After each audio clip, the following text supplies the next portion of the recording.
তা আপনার ওয়াইফকে নিয়ে আসলেন না? জিসানের আম্মাকে নিয়ে আসতে ভালো। তুমি কোথায়? জিসানের জন্মের সময় ওর মা মারা যায়, তাহলে আপনার মা নিয়ে আসছেন? আমার জন্মের সময় মারা গেছে আমার আম্মা। এতে মারা যাওয়া ফ্যামিলি। অল্প বয়সে বিয়ে করলে বাচ্চা জন্ম দেওয়ার সময় মায়ের চেয়ে একটা মারা যাওয়ার চান্স থাকে। এমন মারা যাওয়া ফ্যামিলির মধ্যে আমার মেয়েকে আমি কেন বিয়ে দিতে যাব? না না না, এই তো ঝামেলার ফ্যামিলি। আমাদের মেয়েরও তো অল্প বয়স, মাত্র 18 বছর একদিন হচ্ছে।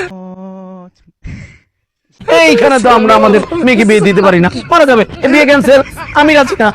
আমি রাজি।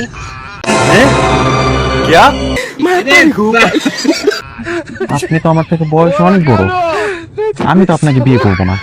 আরে দূর বোকা ছেলে, তোমার কথা বলছি নাকি? তোমার বাবাকে আমার পছন্দ হয়েছে। আমাদের বয়স, হাইট সবকিছু একদম পারফেক্টলি ম্যাচ হবে, একদম রবনে বানাদি জড়ি। এই যে বিয়ে করবেন আমাকে? তোমার বোনকে সামলাও, ইজ্জত সব শেষ হয়ে যাবে। সকাল তাড়াতাড়ি। আই মেনো, একদম চুপ। যা রুমে যা, যা রুমে যা। করেন না বিয়ে প্লিজ, জিসানের মা বানা।